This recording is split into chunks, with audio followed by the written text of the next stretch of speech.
We are very excited to talk to Andrew and Daniel today. Andrew Paliwoda is CEO and Daniel Smith is Marketing Director of Responsive Access, a new space startup with a vision to simplify access to space for small satellite missions. So tell us a little bit more about your company and your ambition for your company.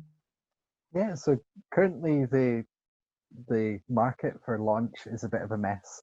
If you're wanting to launch a small satellite, it's very difficult for startups and academics and even constellation providers to really kind of get to grips on who to go to and where to find things and find opportunities.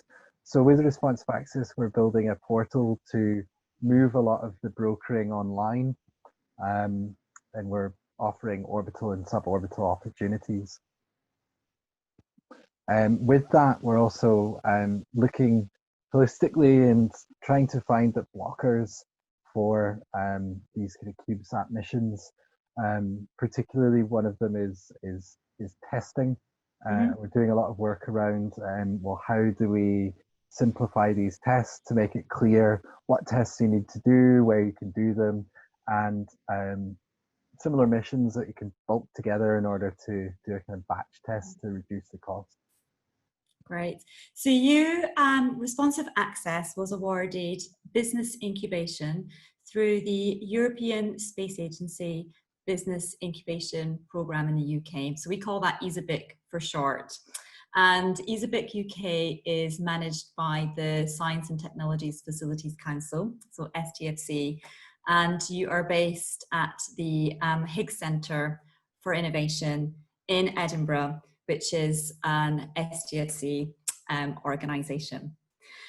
So we're so many acronyms that will get edited out. So we're very excited to talk to you today about. So you joined the programme earlier this year in January. And this is 6 months on, and we're very excited to talk to you about some of your key achievements and milestones in that time.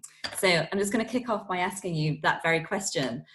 What are you most proud of having achieved in the first 6 months of your business incubation on the ESABIC UK programme?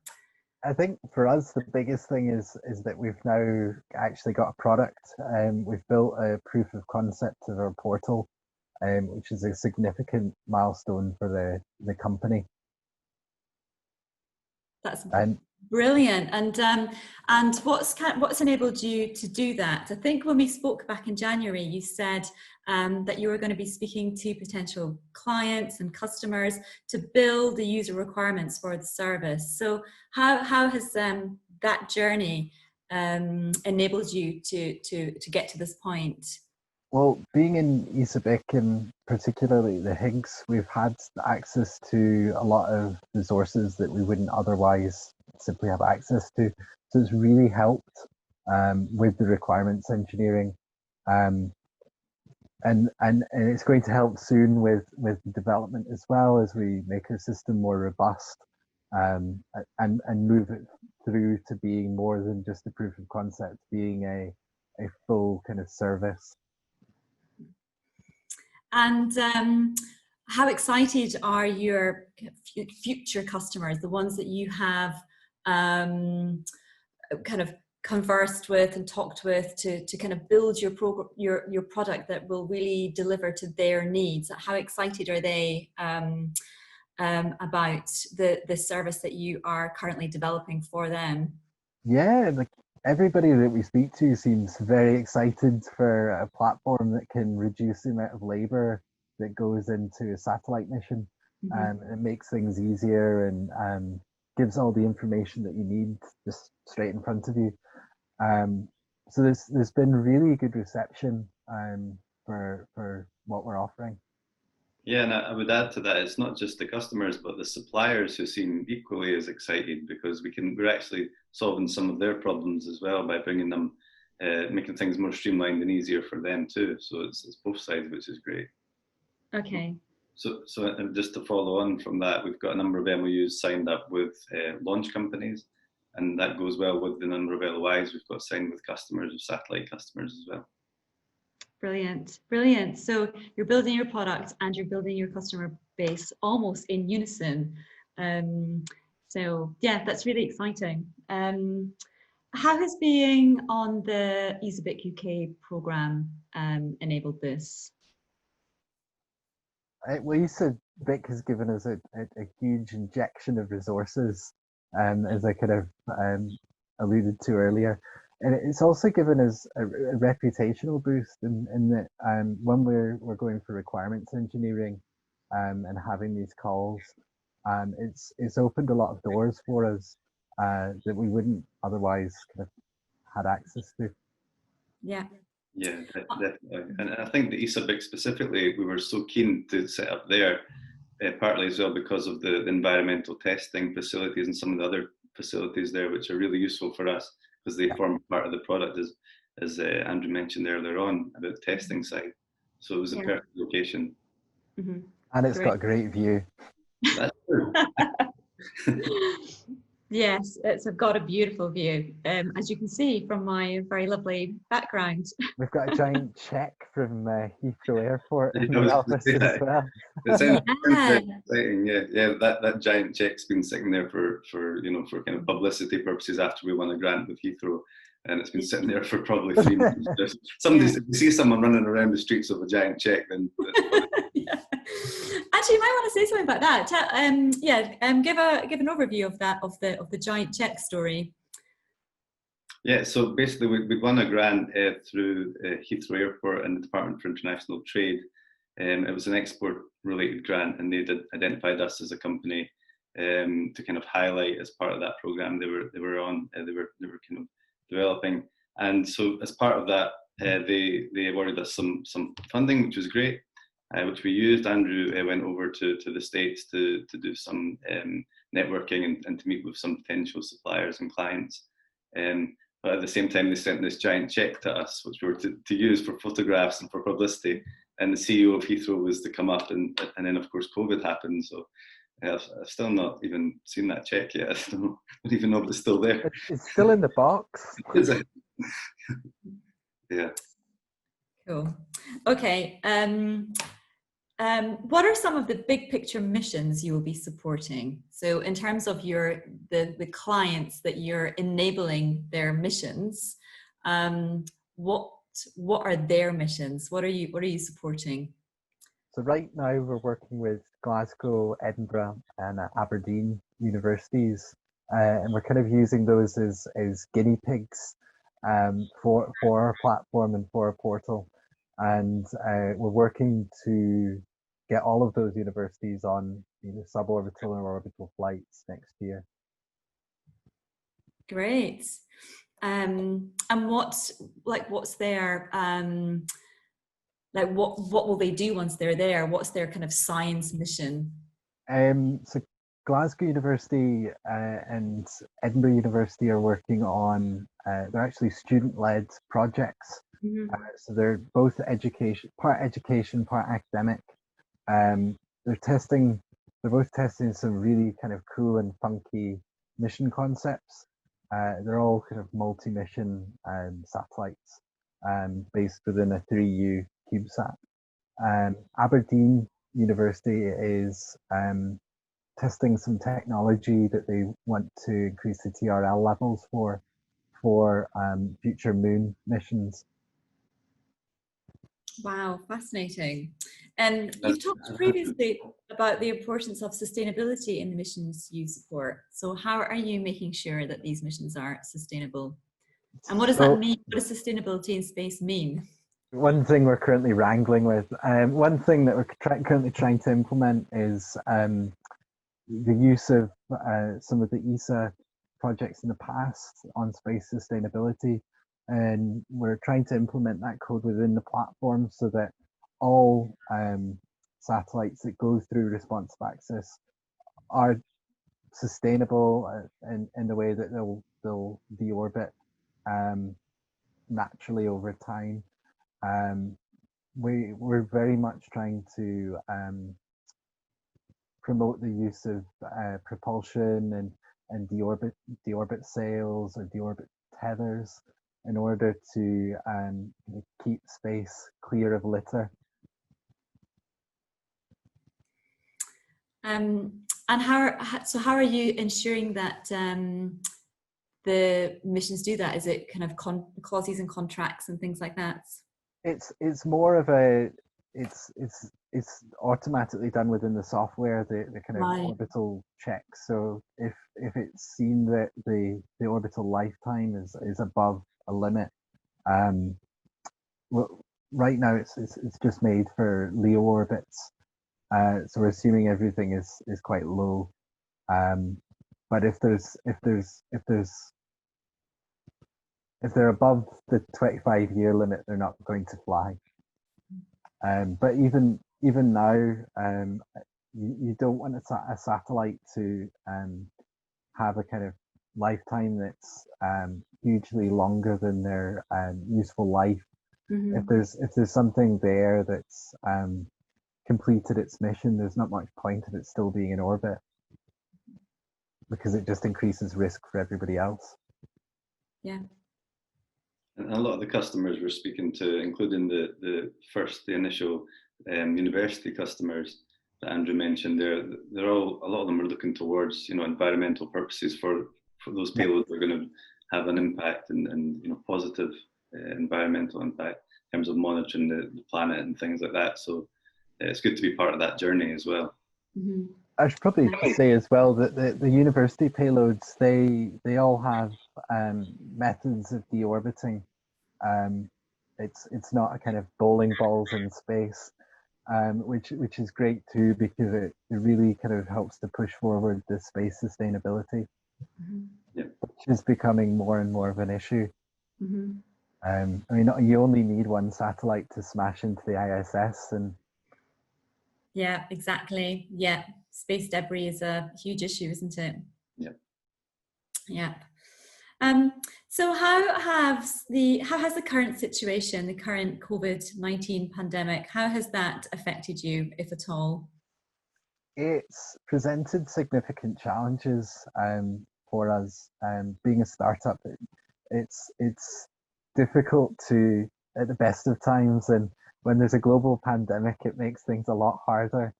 In some ways, it's been good because it's allowed us to focus on documentation and simply focusing on programming and the core skills. And in other ways, and has being on the EasyBook UK program, has that helped you overcome some of these challenges? Yeah, I mean, there's been some great webinars on COVID that have been delivered through EasyBook, and being an incubated company is given us access to a lot of information that would have been very difficult to obtain otherwise. I think it's worth mentioning as well that we've kind of taken the approach that we can't just let COVID slow us down. And Andrew had a great idea to kind of pivot to an extent to start helping suborbital launch and facilitate suborbital launch, because of the current situation. That just seemed a little bit easier and feeds into some of those initial discussions we've been having. And I don't know, Andrew, you want to maybe talk more about that, but I thought that was a great... Well, yeah, that's a really good point, Daniel. I mean, we found that the market has kind of dramatically changed because of COVID, with less companies really going orbital, and less funding really being available.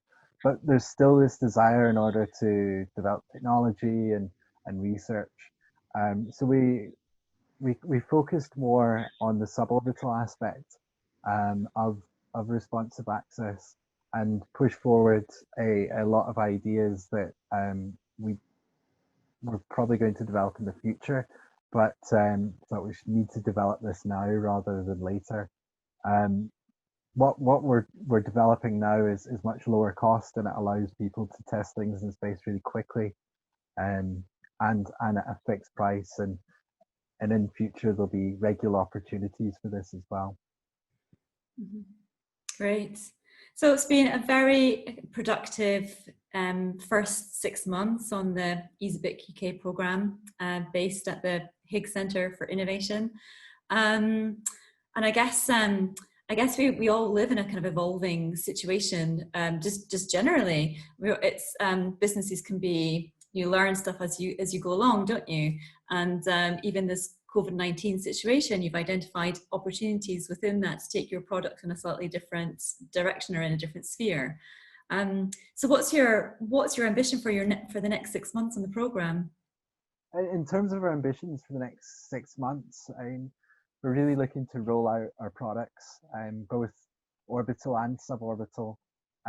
Hopefully within the next 6 months, we'll have our first suborbital launch, which would be super exciting. Really excited for that. A lot of engineering time has gone into creating a kind of universal payload adapter, which is kind of the enabler of this suborbital service, and kind of onward, looking forward to the orbital flights as well. Yeah, it's very exciting. And will these companies be testing their payloads? Will they be testing them? Will they use the facilities at the Higgs to test them? Not for the suborbital, but for the orbital stuff. What we're developing is for but it will only, well, what we're developing at the moment will only really work well with the technology and the equipment at the Higgs Center. Okay. Sorry, Daniel, I think I interrupted you. Did you want to say something there? Yeah, I was just going to say that another thing for us in the next 6 months is developing the team as well. So we've been really lucky to receive a lot of support in terms of interns, funded interns from various places, and we've established a really good team now. We're up to quite a few people, and I think just continuing to develop that and bring some of those interns in more long term, which will really help the project as we grow. Yeah, brilliant. We were going to touch on, you were just saying that you're just starting to access the network within kind of STFC and take advantage of the kind of being co-located with, you know, the engineers at UKTC and the astronomers at the IFA. Do you want to say a little bit about that? Yeah, so within the kind of last 6 months, it's really been about requirements engineering and creating this proof of concept that we can now develop further and improve, as well as do user testing. And that's when we're really kind of excited to be working with all the expertise which is within the Higgs Center and wider from the ESA-BIC network. Yeah, great. And especially in kind of areas like testing and space sustainability that we were talking about before.